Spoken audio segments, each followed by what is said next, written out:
Hi, everybody. Welcome to another episode of UnAnchored Boston. It's brought to you by Our Best Foods, featuring our best meatballs available at your favorite local grocer, and Cold Springs RV, your destination for all things camping. And where? We're in New Hampshire, of course, and the great George Gray at George Gray's Lexington Toyota. Speaking of greats, we've got a great guest today.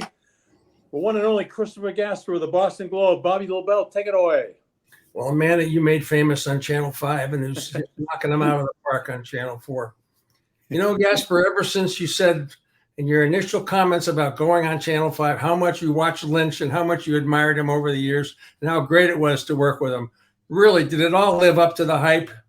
You know, it did. I got to tell you, Loby, the North Shore guys, we have to stick together. Swamp's good. And, he looked out for me. So when you get those North Shore guys on television, it's always pure magic. What can I say? I understand. It's true. And I thought you did a great job. But you know what? I thought we and I both did a great job. So I thought we should all be still on television. Oh, no, you guys are way better than me. I'll tell you what. No.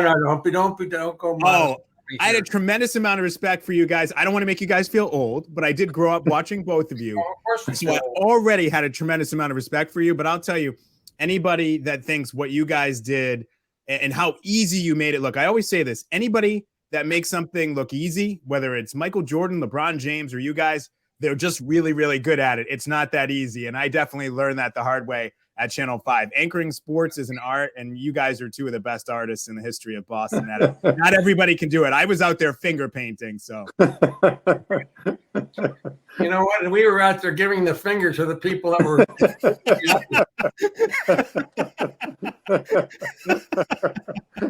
Boy, just imagine if we had this format back in those days. Oh, we would have obnoxious. Oh, I know. It'd have been lasted about 10 hours, and that before they Tucker Carlson overnight here. Let's go. Oh my goodness! Is that easy, Chris? How about Belichick? Was he that good? Did he made it look easy over these years? Yeah, I'll tell you, boy, it sort of gives you a greater appreciation, right, for Tom Brady. I think Bill Belichick is very good at what he does, but I've always said this from the beginning, right? And Bill is outstanding. He really is. But there is a difference between the impact that a great coach can have and a great player can have. And that's true in any sport, not just football. But I think in football, maybe more than the other sports, the coaching and strategy element of things is romanticized and mystified to some degree, right? It's everybody who sits at Fenway Park feels like they know which guy should come out of the bullpen. But when you're sitting at Gillette, a lot of people are saying, geez, I didn't know they just ran cover 7. What's cover 7? So there's an element there where it sort of looks like it's magical and mystical. And I think that fed into the legend a little bit. But, when you take away the quarterback, you also take away the margin for error. So I still think Bill's a great, great coach. It's just that the impact of that great coaching isn't the same in the NFL when you don't have the players. No, I think you're absolutely right. Is the debate ended? Was it Belichick or Brady, or is that still ongoing? I think it's still ongoing for a lot of people, guys. I mean, in my mind, it's ended. And to me, it was never about Bill Belichick, Tom Brady. It was, for me, philosophically, take away the names. It could be Joe Jones and Jack Smith. I just think it's very difficult for a coach to have the same type of impact on winning season in and season out, game in and game out, as an all-time great player at the single most significant position in North American team sports. Philosophically, I just feel like you can't really compare that at the end of the day. Now, that being said, it was the stars aligning. If you don't have both of those guys, you're not getting 6, right? And we've seen that. Aaron Rodgers is a great quarterback. He only has 1. So if you don't have a great coach and a great quarterback, those guys don't have the 6 that they have together without each other. But then you were able to see, Tom Brady moves on and goes and plays for Bruce Arians, who's a good coach. But he's certainly not in Bill's league. And he ends up winning his 7th Super Bowl. So I think it's easier to impact winning when you are on the field and you're an all-time great at quarterback than coach. So I think that part of the debate, the philosophical coach versus quarterback part, to me, should be over. But I think Brady versus Belichick, just for a lot of fans, that's never going to be over. Don't you think, both of you guys, that the job description that Brady had to follow as a pro, the job description was much more simpler than the job description that Belichick had to follow as a coach. So, the job was it's not that it was easier to play quarterback, But do you understand what I'm saying? The mental, psychological part of playing the position as far as coaching, the coaching thing was far more complicated, far more things he had to be in charge of because he wanted to be, not because he had to be, because he refused because of his own stubbornness or whatever it was to dictate that kind of responsibility. Lynchy, I think, you know Bill better than, any of us here. You can probably respond to that one in terms of why he took on as much responsibility as he did. And I do think that's what makes him unique, guys, is his ability to really coach any position on the field and be able to do that. You look at most of these coaches, Sean Payton, great offensive coach, right? You have other coaches, Pete Carroll, great defensive coach, but they really can't impact all sides of the ball like Bill. No, I think you're right. He really immersed himself in every aspect of the game. Remember, he started out as a special teams coach with the Lions or Broncos, I think. And, I used to talk to him all the time, and I figured he'd have, because, in college, he get hurt. We played most of the lacrosse, but I used to have conversations with him, and I was amazed at how much he knew about the offense. Like we were a year apart at Exeter and Andover, and, I played with a lot of guys, his Andover teammates and vice versa. And, I would start, throwing out some lingo and some language, and he would throw it right back at me. Prep school did you go to, Chris? I'm sorry, Lobie, what'd you say? Prep school did you go to? Oh, I didn't go to prep school. I went to prep school either, Chris. Yeah. I feel like I'm trash on the side of the road. But No. we're not even in the conversation when it comes to Andover and Exeter. We're not even in the conversation. Two of the most unlikely guys that you'd ever find on both those campuses, by the way. Both sons of coaches, and not Van Whiffenpoof or whatever the name is, and Belichick wound up at Andover, I wound up at Exeter, and but I back to the Chris's point, his knowledge of the offense, I was just so impressed with, because look at last year when Matt Patricia had to come and be the offensive coordinator. He just had no business being there because he never had been in that position or coached that side of the ball. And I think it was a wasted year, and they have a lot of catching up to do this year. A lot of catching up. Can I just run this by you guys? Yeah. Schedule. They now have to face Rodgers twice. They now have to face Tua twice. They now have to face Allen twice. And that's even before they get out of the East Coast. Okay? And now you're going to be playing LA. I'm sorry. You're playing Las Vegas. So Garoppolo's there. You're going to play Cincinnati, so you got to face Burrow. You're going to be playing Kansas City, so you got to be facing Mahomes. You're going to be facing Arizona, so assuming that Murray's back on track. I mean, you got a lot of stuff that's in your way between getting to be a 500 football team. Yeah, it's a great point. I mean, I think that they are, at a talent deficit when it comes to not only their division, but the conference overall. And, this Aaron Rodgers trade is a big part of that. I mean, you look at a guy in Miami and Tua Tagovailoa, they still haven't beaten Tua. Whatever you think of Tua as a quarterback, whether you think he's elite or not elite, whether you think that he should have made the Pro Bowl last year as he did through the fan vote or not, he's a guy that's been very, very successful when he's played against the Patriots. So they haven't beaten him. We know Josh Allen also has their number. Aaron Rodgers is an all-time great quarterback. Bill Belichick has waxed poetic on his capabilities and what he can do. So when you look at it on paper, they really, and they've had a nice offseason, don't get me wrong, but they also haven't really closed the gap or moved the needle in their own division. And then you get outside the division, as you mentioned, and you're talking about guys like Mahomes and Joe Burrow, who sort of feel like, look, they're probably not going to win 7 Super Bowls like Tom Brady, but like Tom Brady, they're going to be in the discussion every year and put their teams in the discussion every year to be in that Final Four. So certainly it's an uphill battle, I think, for the Patriots at this point. So, Chris, let me ask you this. After the trade of Rodgers, are the Patriots the 4th best team in the AFC East right now? From a talent standpoint, no question. Yes, no question. This sort of ties into what we've talked about. You're looking for Bill to sprinkle some of that Patriot pixie dust on the roster and be able to get more out of it than what the talent would say on paper. But again, for me, talent equates to margin for error. And their margin for error is very slim, particularly relative to the other teams in the division. Buffalo's a team that's built to win now and win a Super Bowl with an elite quarterback. Miami, if Tua can stay healthy, I mean, when he was healthy, that's a team that was very, very formidable. They have a ton of weapons. They went out and got Jalen Ramsey this offseason to add to the defense, to the other side of the ball. And then they traded for Bradley Chubb during the season. So they've addressed two of their biggest needs defensively. And if you look at their cornerback tandem with Ramsey and Xavier Howard, you can argue it's the best in the league.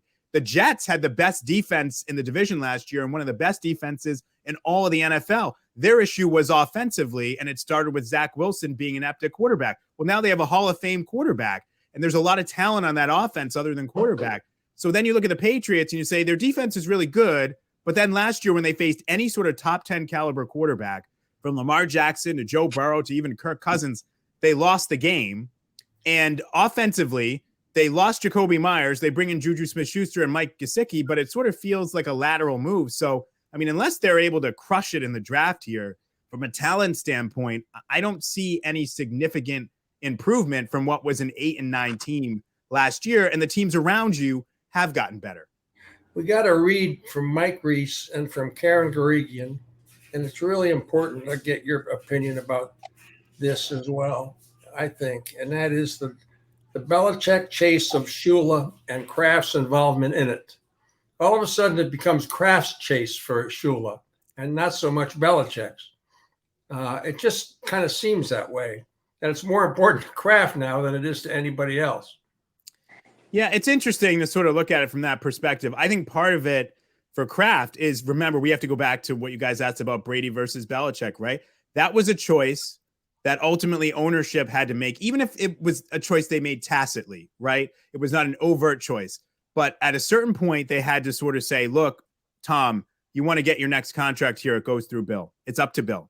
And they were doing the year-to-year thing at the end with Tom, and there was talk in the organization about we're in uncharted territory and all that stuff. So ultimately, they sort of let Bill make the decision on Tom, which was effectively choosing Bill over Tom. So do you want to be the owner that let Tom Brady walk away and win another Super Bowl, and then 3 years later, can the greatest coach of all time? So effectively, you didn't end up with either one of them, really finishing on a high note? Probably not.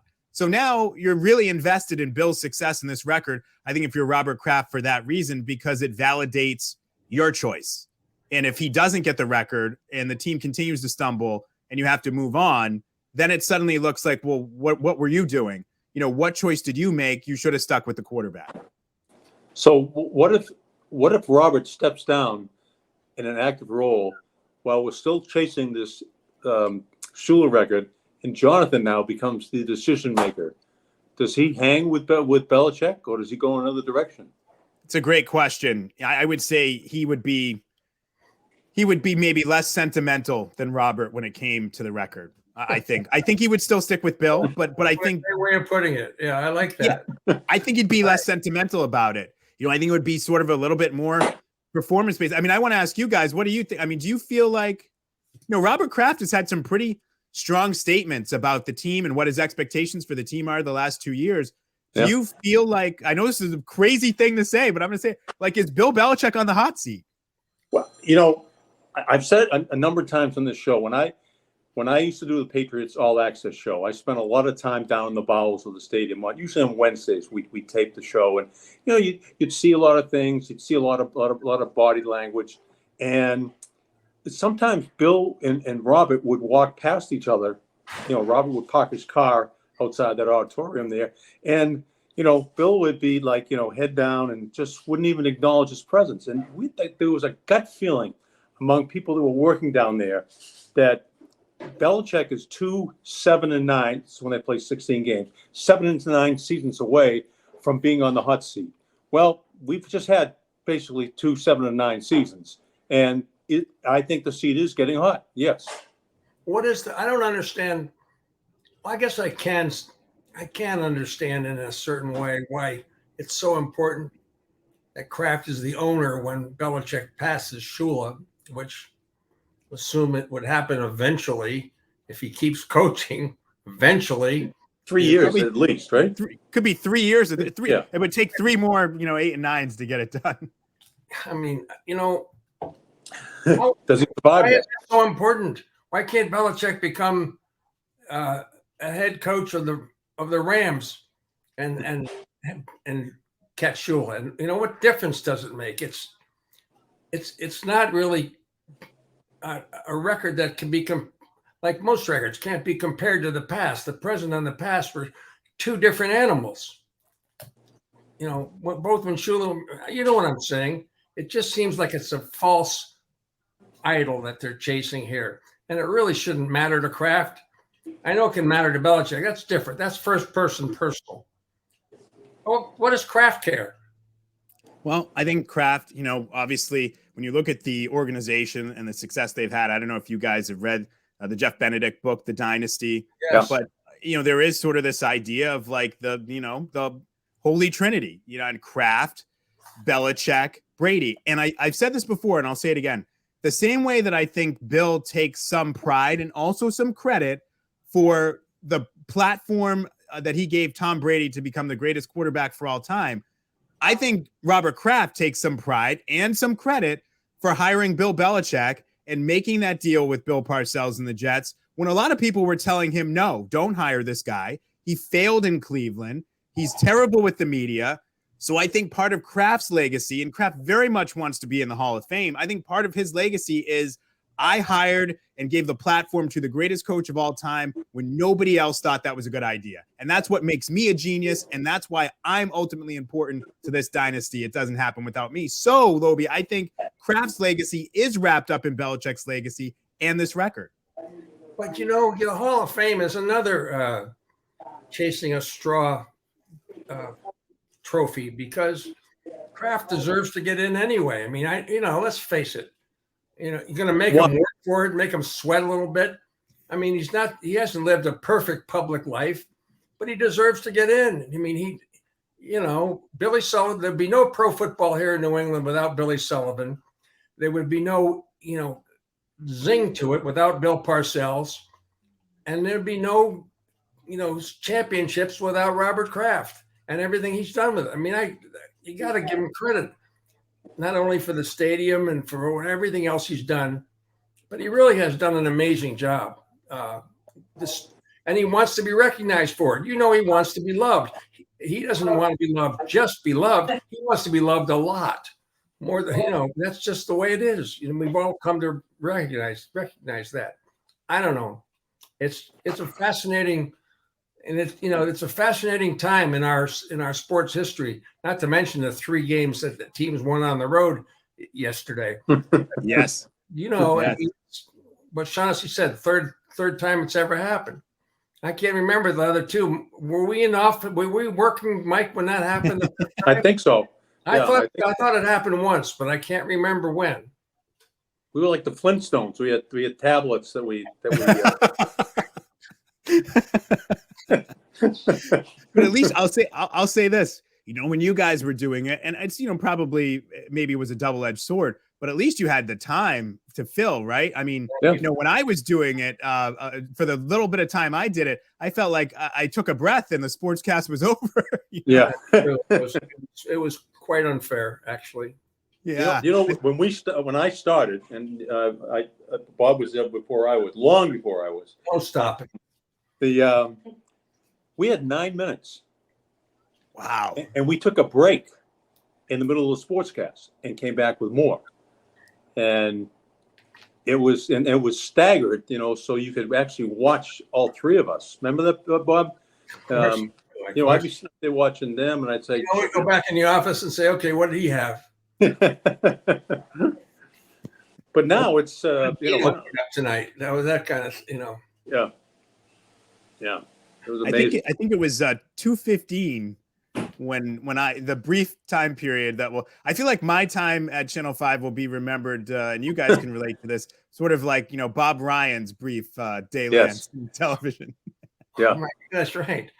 Channel 5 overnight, all night, right? Wasn't he? And that was Matt Siegel had the all night. Eagle. No. But Bob was Bob worked, I think, 365 days.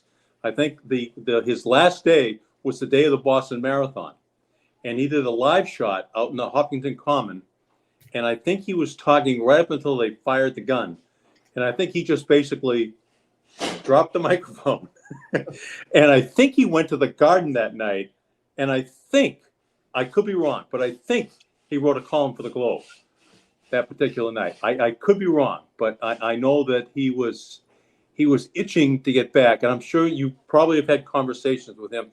He just felt like if you missed his piece on the early news at 6 o'clock, you never saw it again. However, if you walk into any bus station, barbershop, there's always a newspaper lying on the table, and you can pick it up. It's 6:26 at night, 11:26, 7:56. You can read Bob Ryan's column, and that bothered him a little. So I love to work with him, but he is back like you. You're both back doing what you were born to be doing, right? That's how I feel. I mean, it was a great experience, and yeah, Bob and I have talked about it. Certainly he was very, very helpful and instrumental in me and giving me some tips. But the comparison that I've used for it is, even if you can write, right, and the type of writing that and I'm certainly not on Bob's level. I mean, he's one of the all-time greats in terms of being a columnist. But if you're a columnist at a major metropolitan paper and you're doing that, and then you go to writing for TV, it's like the difference between knowing English and speaking Italian. You're still using the Roman alphabet, still A, B, C, D, E, F, G. But the way you're aligning it and what it is, it's a completely different language. And so it really takes some skill. And just because you're good at one doesn't mean that will necessarily translate to the other. And it is, for me, a big part of the challenge was, wow, I went from having like 1,000 words to make this point to maybe 45 seconds to make the same point. It's unfair. It's not fair. Yeah, No, right. It's just not fair to these guys. It really isn't. I mean, but I will say this before you get into the hamburgers and the meatballs, Mike, and I know you do that. I really do think, Chris, that you've really crossed the line. You've really come into your own with the transition back to the Globe and doing the stuff that I really think you've stepped. It's hard to explain without embarrassing you. No. I feel the same. I think I had a new appreciation for it when I returned, to be honest. And a new energy. Much more aggressive approach, and for lack of a better, and it comes through. And it's just the same thing with Ryan. Ryan was a man of passion. He always was. He always brought it. And times he couldn't help himself. But I think you're great. I think you're there. I appreciate that. Yeah, you guys are making me blush. Felger had you there because Felger doesn't know anything about football, and neither does Maz. Well, Felger knows about hockey. Maz is baseball, so hey, he's my old intern. He's something to it. What? Maz, my old intern. Go easy on him now. Yeah, Carl Ravitch too, right? Right, Lynchy? What's that? Carl Ravitch, right? Carl Ravitch. Yeah, Matt Smith. Paul Lucy, Jason Wolf. Yeah, we had like that quarterback class in '83. We had a bunch of guys that were just pretty good, and I just sort of sat back every night and did this while all those guys did all the work. I said, these guys are ready to go to work right now. So, Bob, did you have any interns that we would know? Any famous? We had females. Don't get me in trouble. Well, of course. Chris, let me ask Chris. My dad was a BU guy like you, a Lynn guy like you, and he was one thing that always impressed my father more than anything else was a person's vocabulary. He always there was a Webster's dictionary and a thesaurus always next in the room where he watched TV and did his crossword puzzles. And all the time he says, that Gasper, I'll tell you what, he's the only guy that makes me reach for the dictionary and reach for the thesaurus. He says, sometimes he's using words I hadn't heard before. And I read it up. I said, that's absolutely the right word. Where did they come from? Yeah, I mean, so my mom was an English teacher. And so she had a real passion for words, and just always kind of had a passion for words. And honestly, for me, I don't really think, like a lot of people think I'm like trying, and these are just words that pop into my head that I know are the right word. And a lot of it, I'll tell you, came from growing up reading Sports Illustrated. I used to read Sports Illustrated all the time as a kid, and they always use tons of words. I mean, if I was reading Frank DeFord, I needed the dictionary next to me, but I always thought it was pretty cool. I'll say another person I grew up reading too, Charlie Pierce, when he would write an Esquire and the other stuff he would do. People always will ask me, who do you read who stumps you? And it's Charlie Pierce. If I read Charlie, I have to go to the dictionary or I have to look up the words. Some people actually get mad about it, but my whole thing is this, I hope I'm helping to educate you a little bit. And also, never in the history of humankind has it been easier to look up a word. A lot of times, if you're on your phone and you're reading and you don't know the word, if you press your thumb on the word, it says look up, and it will look it up, and you don't have to leave the article, and it tells you what it is. So I think it's never been easier in human history to look up those words. So, yeah, I mean, it's just something that I think probably developed from, I thought it was pretty normal, honestly, from me growing up reading Sports Illustrated and reading people like Frank DeFord and Rick Riley, and obviously Charlie was in there. And there's another name that's escaping me. Who's a great writer? Smith. I can't remember his name. Red? Yeah, not Red. He's a great writer too. But so many of those great Sports Illustrated writers, I just felt like, well, that's the way you write about sports. And even Bob, Bob Ryan, a lot of times I'd read Bob and Jackie and Michael Hawley and have to look up. I learned the Sisyphean is a word I learned reading Michael Hawley. So, Rock up the hill. Yes, only for it to roll back down. I guess that's kind of what doing a sports reporter. That's what being a sports anchor is. Sisyphean.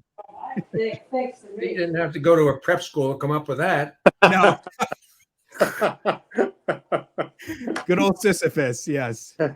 Hey, hold on one second here. We're going to tell you about our best foods. The next time you're in the grocery store and you're going shopping, don't forget to go in the frozen food section and look for a bag of our meatballs. And right now it's almost hot dog hamburger season as well. Look for the smiling chef in the bag, and you'll find great tasting meatballs. They're the meatballs or hamburgers for your next hot dinner or snack. Remember, our best meatballs come in a resealable bag to make it easy for you to store away before your next meal. So Bob even had his bag of meatballs upside down, but the bag was sealable so they didn't fall out. Don't forget to download the money-saving coupon available online at ourbestfoods.com. And Bob, show Chris the smiling chef. There he is. We call him Pablo Bell. No, I'm not going to tell a story. You got to tell the story. So spring training was in Winter Haven, Chris. Okay. And, we all went down with a cameraman, a producer, and a satellite truck driver. So we had 4 people. Channel 4 always had like 12 people. But anyway, they checked in. And everybody in the crew, 11 people, had rooms, except there was no room for Bob Lobel. He kept saying, "You don't have a room for me?" And he kept going back and back and back. And finally, about 5 minutes to 6, he went in and he said, "Take it from there, Bob. Go ahead." Well, they had a room for Pablo Bell. Take it. They had a reservation for a Pablo Bell. Okay. Once again, we're telling the story.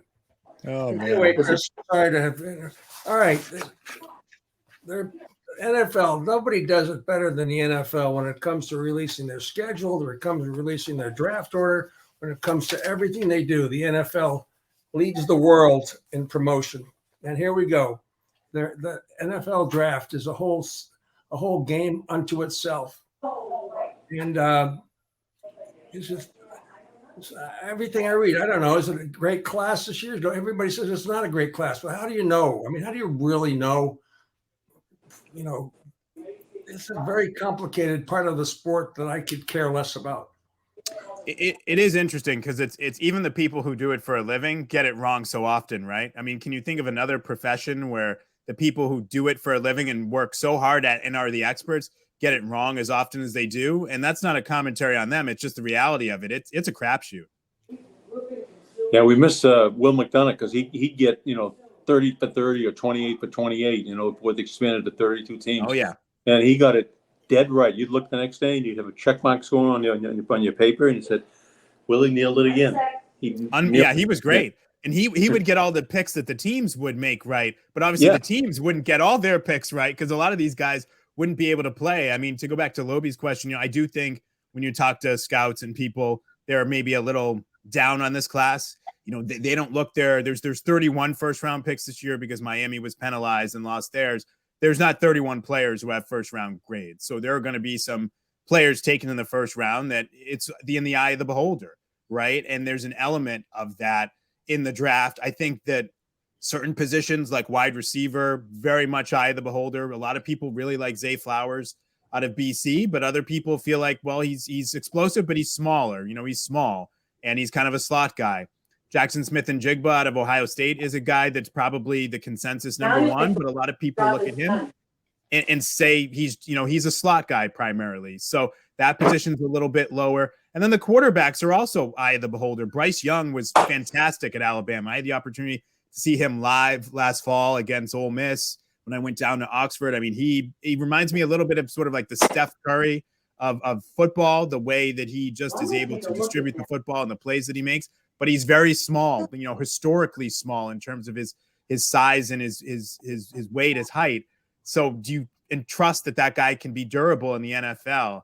So this is going to be a really interesting first round of this draft. And I think we could see some surprising picks where some team falls in love with a guy that another team maybe doesn't even have a first round grade on, or falls in love with a guy they take in the top 10 that another team wouldn't even dream of taking in the top 10. I always think about what Bill Belichick has said about the draft and these draft picks and when they get traded.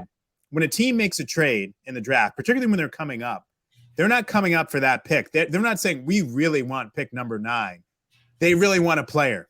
There's a player that they like. Teams make trades for players, not picks. And I think you could see a lot of action on Thursday night where teams are targeting specific players where another team is like, really, you'll give us that to move up to draft this guy? Great, we'll take it because we don't think that guy is worth drafting in that spot. I think I was working with you a couple of years ago on the draft on Channel 5 when they drafted Kyle Duggar. Remember that? Yes. And we all went, who? A Division II player, right? I think it's Division II. Yeah, it is Division II. Yeah, Malcolm Butler was Division III. He's Division II. Yeah.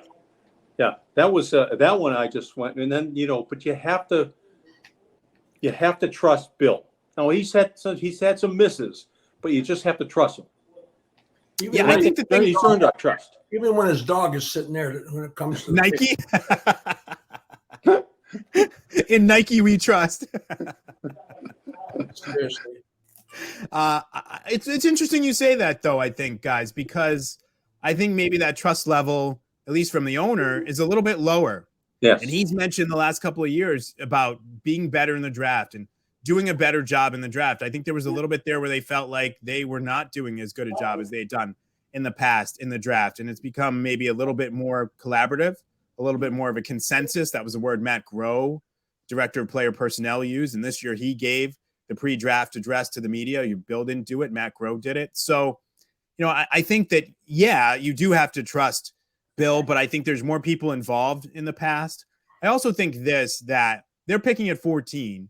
And I would feel really good if they stayed at 14 or moved up a little bit, because with Bill, if you look at his history, the higher he picks, normally his hit rate is pretty good. Richard Seymour, Gerard Mayo, Nate Solder, those are all guys that are sort of in the top 15, 16. Sometimes it's when he trades back. Sometimes he gets a Logan Mankins, which is great. Mankins was a great player.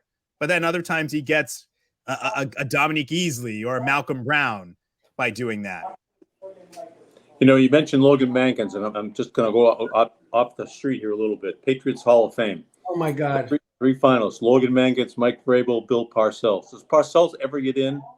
He should. By the fan vote? Let's forget about the owner putting him in like okay. Starnecchia. Let's go by the fan vote. Only one gets in every year. Will he ever get in? So, I hate to go down the conspiracy theorist route, but I will sort of do that.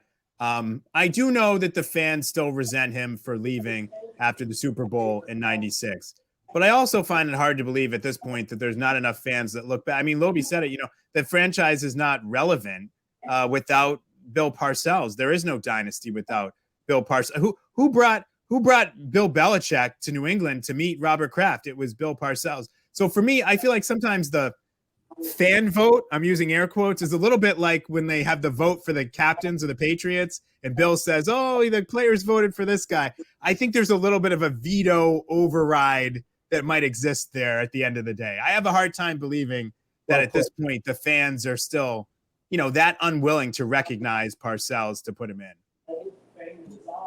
I asked him to come on the show today. Sorry, Parcells might have nudged you out, Chris. You might have had to go next. Hey, that's totally fine. It's like the time Steve Buckley and I were supposed to have dinner at spring training with the Red Sox, and suddenly Larry Lucchino told him he could make dinner, so he nudged me right out. So it wouldn't be the first time, and it won't be the last time. But yeah, he said, thanks, I appreciate it, but I'm staying under the radar. And he knew he'd be getting into. That's all we'd be talking about probably was the Patriots Hall of Fame and other things. He was probably uncomfortable talking about. So, but how is the guy in the NFL or the Pro Football Hall of Fame and not in the Patriots Hall of Fame? That's the question.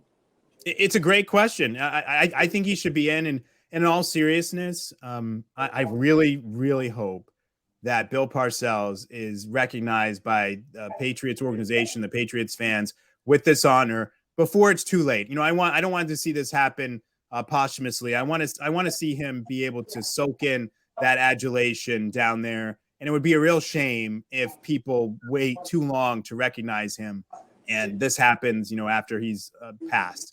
That would be enormously disappointing, I think, for me. I don't know how you guys feel about it. I feel that would really be unjust, to be honest. Yeah. Well, there's also Fairbanks too. We can make that case about Chuck Fairbanks, but it really would be a wonderful gesture on Robert's part if he just said, I'm going to pull a Scarnecchia with Parcells and say he deserves to be in the Hall of Fame. I'm sorry, fans. He was a special guy for our. I just wonder if he could put aside the animus that he has for the way it all went down. We'll never forget the shot with those guys in the money shot. But Parcells and Kraft walked down the stairs together in New Orleans. And I said, I was with Alan Miller. There's the money shot right there. The whole McDonough was a nightmare that year. It was crazy, but of course he deserves to be in. So we haven't talked about Mac Jones yet, but it's amazing we can go this far and not talk about him because he always has been the center of attention for the last 5 weeks, if nothing else. But it's will he be here? Will he be gone? What difference will Bill O'Brien make? Why doesn't Bill O'Brien sing his praises more? Why isn't there more? Maybe you can sort it out, Chris, because we've had this conversation over and over again, and I don't think we're any closer to the truth. Yeah, I wish I could sort it out too. I don't think I can. I can give you sort of a couple of my takes on it. That'd be good. Yeah, I think there's a couple of things, when you look at this situation, and it sort of goes back to what you guys just talked about with obviously a clear difference of agreement between Robert Kraft and a coach. At the time, it was Bill Parcells. Now I think it's Bill Belichick.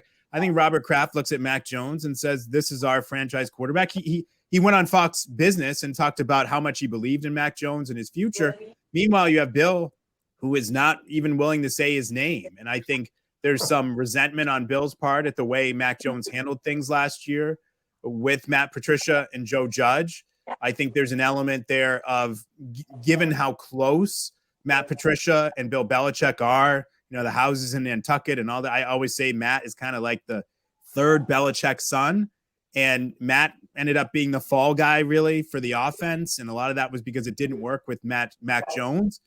I think that there's some resentment, there on the part of Bill. I think there's also a very legitimate questioning of Mac Jones's ceiling by Bill Belichick, the coach who's been in the NFL for 40 plus years, that's legitimate. I think he looks at him and says, I don't know if this is the quarterback who's good enough to get us back to contention. And I don't know if he's that much better than Bailey Zappi, who I know will follow orders and follow directions, that it's worth putting up with some of the histrionics and that stuff on the sideline.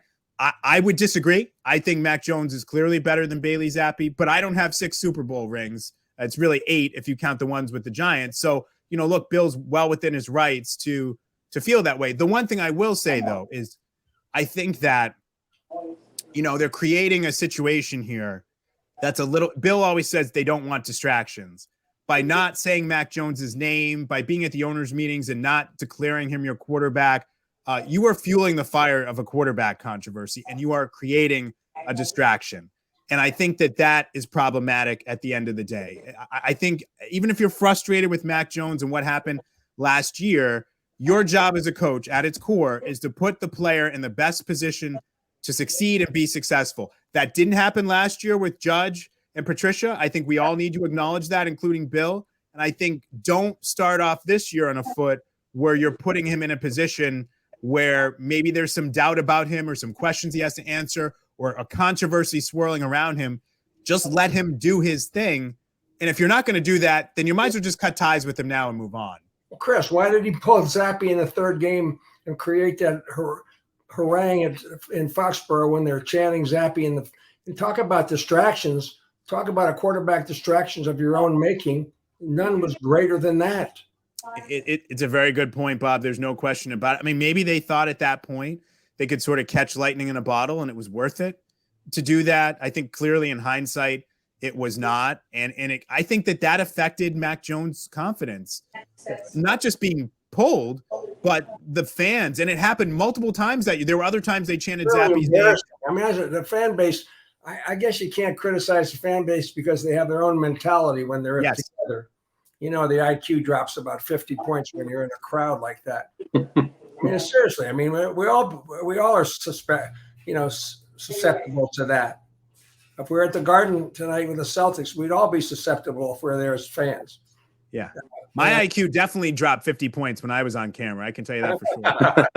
I didn't say on camera. I want to ask one thing about your father and what he would have thought as a coach of the quarterback and Mac Jones. What would your father have? What would his take be on the way Mac Jones acted on the field? Me? Because you, the one with the father as the coach. I know exactly. What coach in high school would have thought about it, and it probably would have lasted. One trip to the sidelines. It would have ended and never be repeated again. I remember one time, but we were playing Gloucester and we had 4 touchdowns called back, and I took my helmet off and threw it on the ground.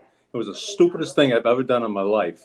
And my father was upstairs, and he was on the roof of the press box. But at halftime, boy, did I get it, and I deserved it. And I was petulant. I was just, oh, why us? Why us? Another penalty. Who's holding? Who's offside? But this thing went on with Mac Jones all year long. I understand his frustration because I think, crawling inside his head, he knows more offense than Matt Patricia does.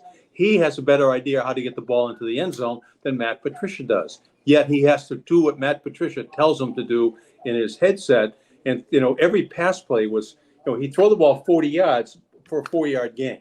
He'd throw the ball 30 yards for a 2-yard gain. The first game that I saw him unleashed right out of the gate was Thanksgiving night against Minnesota. I said, wow. I said, boy, this is what the kid can do when you give him a little bit of slack here. But that didn't last that long. And that's what I'm hoping to see with Bill O'Brien, and I'm expecting to see with Bill O'Brien. Yeah. No, I mean, I would hope so. And I think you raise a great point, Lynchy, about maybe the knowledge gap or the information gap that existed there. And that's where it gets, for me, tricky. And you're right. You don't want to have that level of puerile, petulant behavior. But when you feel like you're maybe being undermined by your coach who doesn't really know. And remember, there were times this year you could see Mac motioning to the sideline like this. Yeah. Like, I need the call. How many times this year, this was very un-Patriot-like, but how many pre-snap penalties did they have on offense this year? A lot. Which to me speaks to coaching and organization. Yep. And so if you're a quarterback and you feel like you don't even have a chance before the ball is snapped, boy, is that frustrating. Yep, absolutely. Could not agree more. Hey, I got to tell you something right now. We got a big it's time for the Cold Springs RV Campers Kickoff event. You can celebrate camping with huge discounts on new and used RVs on April 29th and April 30th. Go see, what dates are those, Bob? I'm sorry. April 29th and April Sorry, 30th. the dates down. Go see the fantastic selection of travel trailers, fifth wheels, mobile homes, pop-ups, and park models. At Cold Springs RV, the doors are always open on every unit, so you can freely browse around. Stop in to register to win free tickets to some of the summer's biggest concerts. That's Cold Springs RV, April 29th and April what, Bob? 30th. 30th, you got it. Where, New Hampshire? Online at coldspringsrv.com. Now, we've been having this, they're building a Lobe, they used to have a Madden Cruiser for John Madden, Chris. Yes. They're building a Lobe Cruiser. Yep. Nice. And we're going to invite all of our guests along, and you can ride cross-country with one person, past or present, coach or player, can ride shotgun with you. And so who would you pick as your riding partner on the Lobe Cruiser built by coldspringsrv.com? Okay, and it's a sports figure, right? Yeah. No, Okay. it doesn't necessarily have to be a sports figure. I mean, I wouldn't pick a sports figure, but that's up. Okay. I will pick someone who I think is both a sports figure and a civil rights figure. And before my time, I would like to ride cross country with Bill Russell. Just to get his thoughts on not only winning and team building, but also on some of the social issues in America and what he saw during his lifetime and his thoughts on that. And really being ahead of his time as an outspoken athlete. You know, a lot of athletes, I think, today are more outspoken when it comes to using their platform to talk about social justice or politics or all that stuff. But he was doing it at a time when that really was frowned upon. So I think that would be my choice. It's a good one. It's really good. That's a very good one. I'll never forget the Cleveland Summit when all those guys got together right there. And I was, a white guy. I was probably 14 years old. I was very 14, impressionable. wow. I was, tugged in all sorts of different, there's a war was going on, civil rights movement was going on. And it was a very confusing time, when you're that age. And, you look back now, and I remember Tommy Smith and John Carlos, and they were 1,000% correct in what they did and how they did it. But at the time, I've never seen anything like that. And, they gave up their position on the Olympic team. They both were terminated from the Olympic team because they took their shoes off and put the black fist up in the air. And I interviewed one of them at the Northeastern Center. What about riding cross country with Muhammad Ali? That would be amazing as well. No question. Oh my God. That would be incredible. Yeah. You might have to come back a couple trips. giving up the heavyweight championship of the world at that point to 4 years. Take a stand. Yeah. 4 years. I never forget the quotes he said, "I'm a bad man." My favorite quotes of all times. I'm a bad man. But you guys would have a greater appreciation for it, obviously, than I do, because I wasn't around back then. But it's interesting, you're talking about that stuff that happened, back then. And at the time, we look at Muhammad Ali now as a hero, but he was really vilified at the time for the stance that he took. And so I wonder this, if some years from now, it will be the same for Colin Kaepernick. If people will look back and say, oh, you know what? He was doing the right thing, or he was trying to bring attention to this and he gave up his career for this. Will some of the vitriol there sort of subside, maybe the same way it did with Muhammad Ali over the years? And when you look back and said, okay, now I understand, what he was trying to bring attention to, or what his point was. So let me ask you, I gave you a choice now. You're riding cross country, Parcells or Belichick? Who gets to ride shotgun? Oh man, that is tough. Man, I think I'm just gonna go Bill, only because as long as I've covered him, there's still wait, which Bill? Oh, sorry, Belichick. Sorry, Lobie. I'll go Belichick. Really? I'll go little Bill, as they say. I'll go little Bill, because as long as I've covered him, there's still an element of mystery there. And also, the one thing I do know is that he has a very good, very dry sense of humor. Yeah. And I feel like that would be a lot of fun and needed on a trip. That's a really tough thing, but I also feel like I'd be interested to just talk other things with Bill Belichick, like economics, Wesleyan, that's his degree is in economics. How does he see that? What's his viewpoint on that? I know he's really into military history, which I also enjoy. So there's a lot of things, even besides football, I think I would like to talk to Belichick, assuming he would talk to me on that cross. It could be a lot of silence. Who knows? Don't you think he plays you guys in the press conferences? I mean, he really plays you guys. Yeah, it's interesting. I've always said I think it's sort of a persona that he's put on. And for me, this is just my opinion. I think Bill, like a lot of very successful people in their field, and you could say this about people who are successful, right, in investing, in business, and other things. He's a control freak. And so what is one thing in that building he really can't control? It's the media. So he tries to implement his own measure of control, which is not giving answers, maybe giving answers only to specific reporters after the press conference instead of in the press conference. And I think that's his way of exerting control. And I think he finds comfort in that control because, again, I think like a lot of great football coaches, you guys have known them, and also like a lot of very successful people. I mean, I'm sure you guys have read the books on Steve Jobs. I mean, a lot of very successful people are out and out control freaks. I'll never forget the Super Bowl in Phoenix, Giants. This was the one that the Tyree catch, but it was a press conference before the Super Bowl. And we were in this, rather large room, and I, for some reason, felt I had to ask him a question. So I did raise my hand, and he said, "Oh, Bell, this ought to be good." And I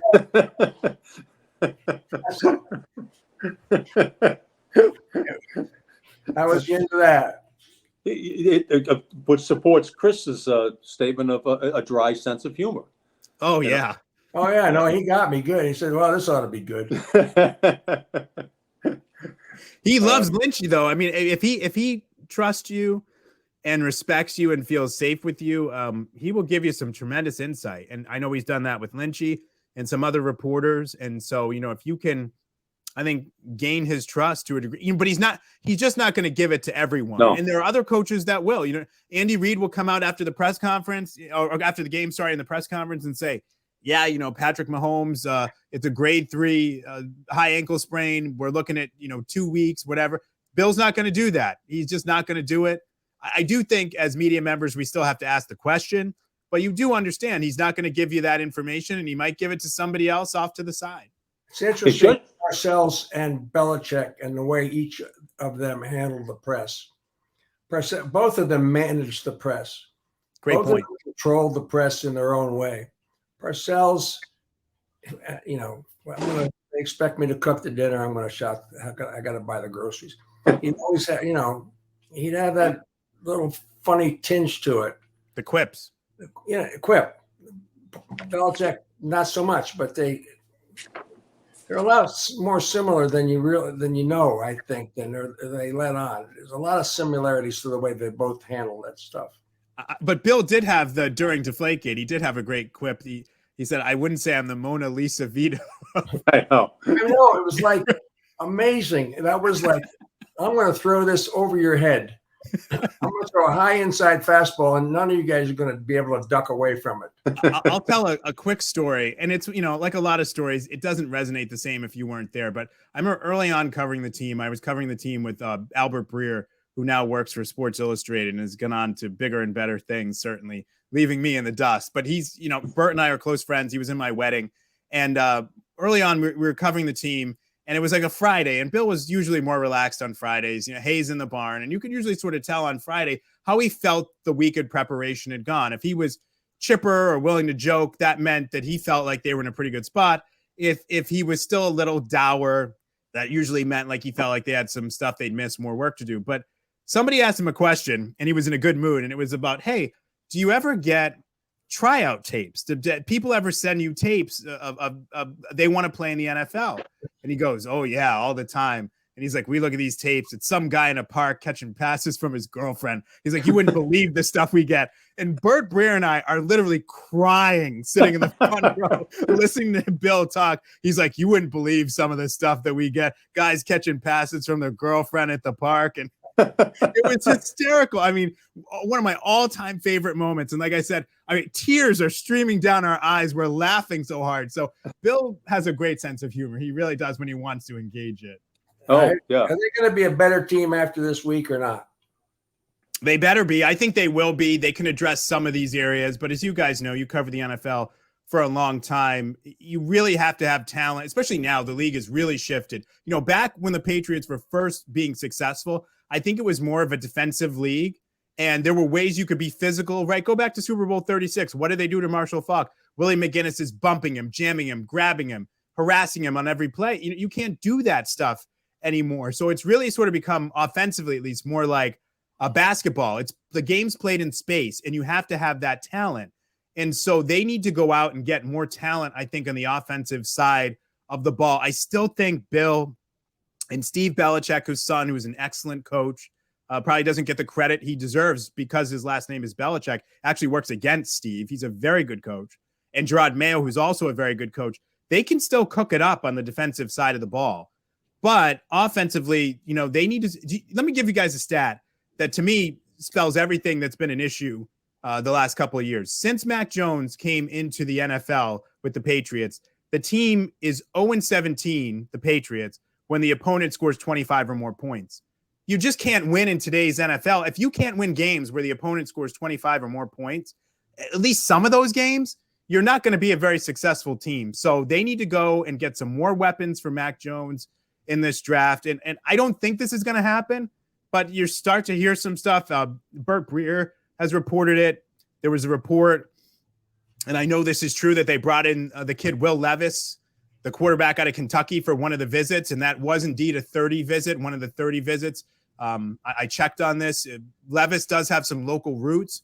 He grew up a little bit in Newton, a little bit in North Attleboro, grew up in Connecticut. So there was a thought that maybe they just brought him in because it didn't count against the 30 because he was one of the local kids. But that's not true. He counted against the 30. So if Will Levis were to fall to 14, don't think it's going to happen, but if he were to fall to 14, that would be interesting. Do they reset at quarterback and say, we need a higher end quarterback to be able to win some of these games we haven't won since Mac Jones showed up? I mean, like I said, not to be repetitive, but in today's NFL, if you can't win a game where the other team scores 25 points, you're not going to win in the playoffs, and you're not going to win a Super Bowl.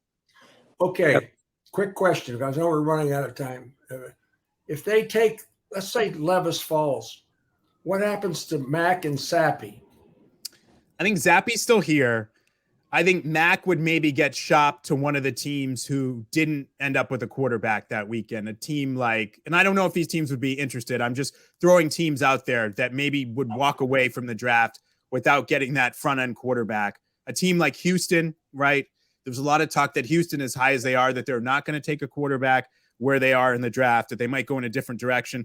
Would Nick Caserio be interested in Mac Jones? The other part of what's down in Houston now is you have D'Amico Ryans and the offensive coordinator. I can't remember his name, but they were in San Francisco, and they were in San Francisco when San Francisco moved up and ended up taking Trey Lance in the Mac Jones draft. But really, Kyle Shanahan thought they were going to take Mac Jones. So maybe some of those San Francisco people in Houston would be interested in Mac.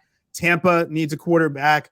The Washington Commanders could use a quarterback. The Tennessee Titans, they have Ran Carthon, who also came from San Francisco. He's their new general manager. Maybe they're a team, if they don't come away with a quarterback, that would look at Mac Jones.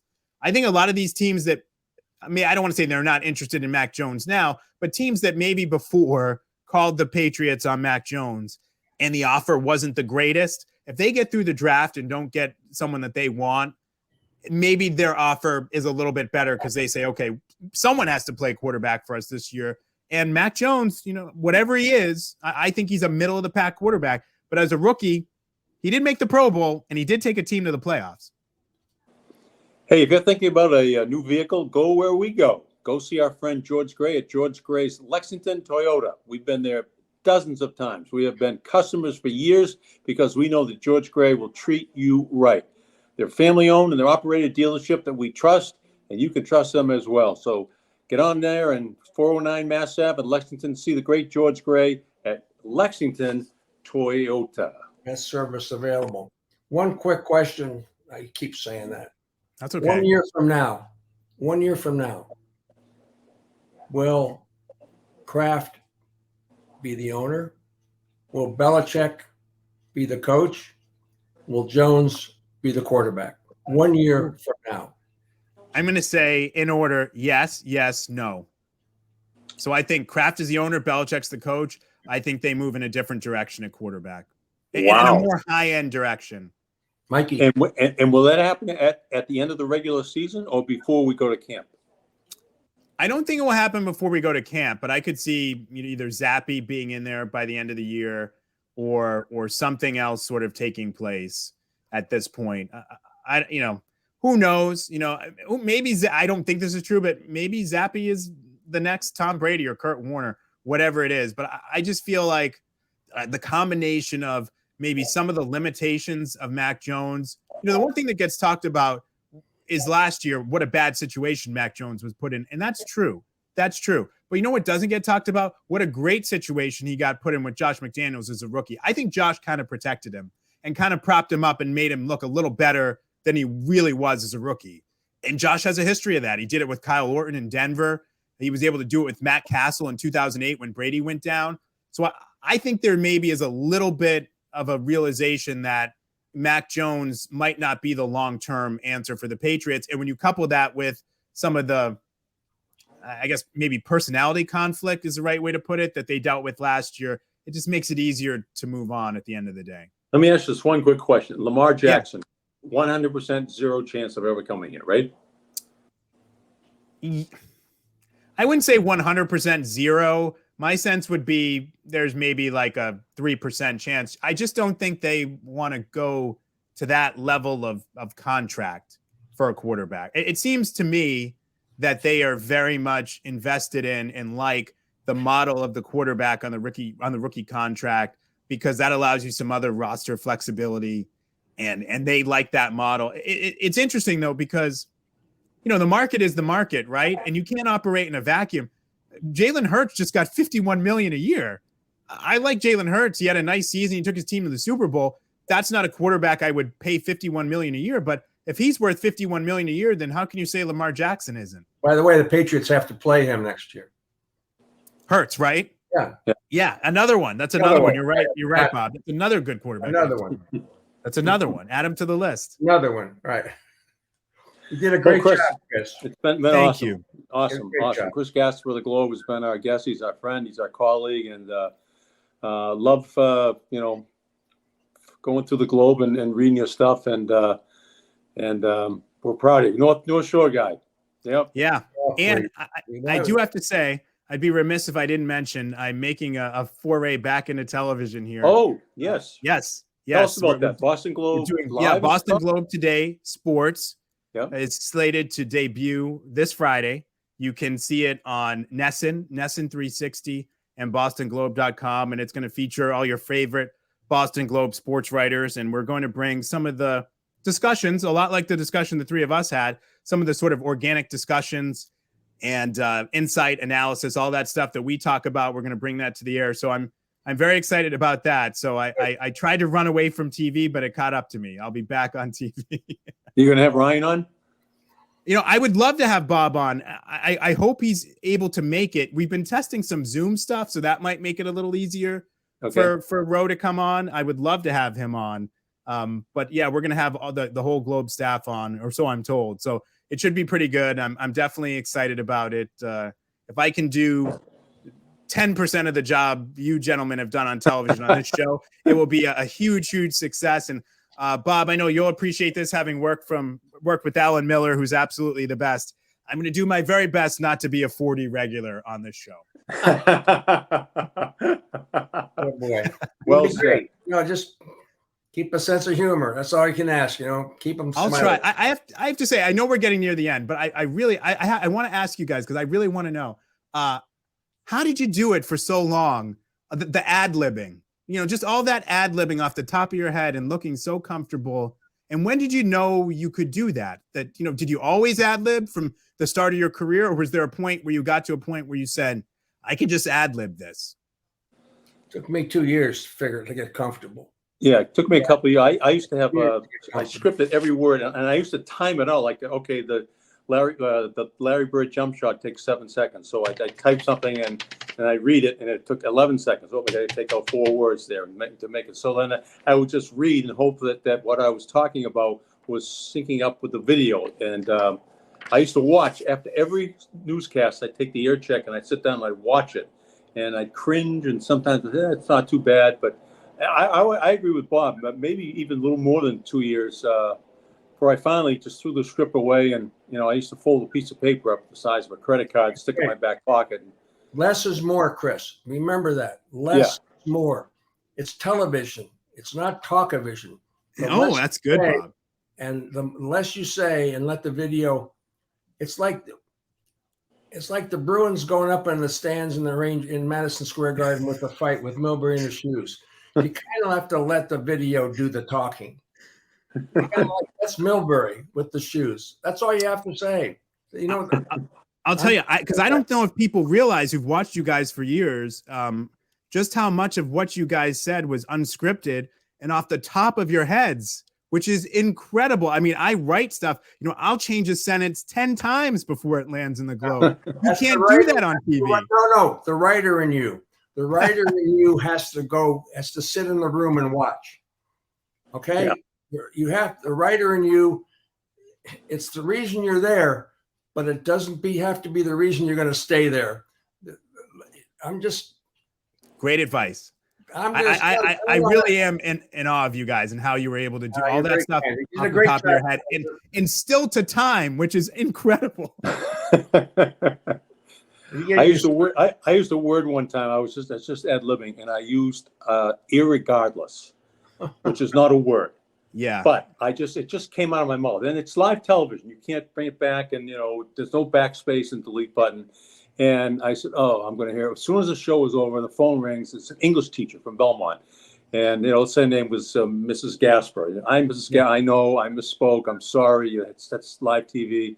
And I'll never forget, this was early. This was like the 80s, and I'll never forget that. As soon as it came out of my mouth, I said, that's not a word. Oh, but one thing which I'm surprised. And you surprised, Bob LaBelle, that you never uttered a profane word on the air? Oh, yeah. Oh, you did? No, I'm surprised that I haven't. Yeah, and so am I. I'm shocked. I'm much more prone to it now in the podcast because we're freer. You don't have a news director in the other room, and you don't have people in the booth. It's just the three of us. And it's, you don't have the FCC worrying about it. But yeah, I could have went down in flames many times. Yeah, I could have too. Just completely exploded by using something that I might be, before we're on the air, sitting, talking, whoa, what a friggin' shot that was. People in television swear more off television than most people do. You found that, Chris? I mean, I thought everybody in the newsroom, I never heard women swear as much as I've heard news reporters swear. I thought it was kind of attractive, actually. But it was like... I was amazed how much people will not only swear, but how they'll be talking right up until the minute their mic is hot. Right. I was so nervous. Like I would stop talking like 45 seconds before, but people are talking like right up to the minute their mic goes hot. You'll get used to it. Just in control. In control. Good job, Chris. Thank you. Well, this was a real folks. thrill. Thanks. Chris Gasper, the great Gasper, was our guest, and come back and visit again sometime, Chris. All right. This was a real thrill. I was got to tell you, somewhere 12-year-old Chris Gasper can't believe he was on a podcast with you two guys. So have a great week. I know it's not going to be easy, but have a great week. Thank you. All right. Bye, everybody.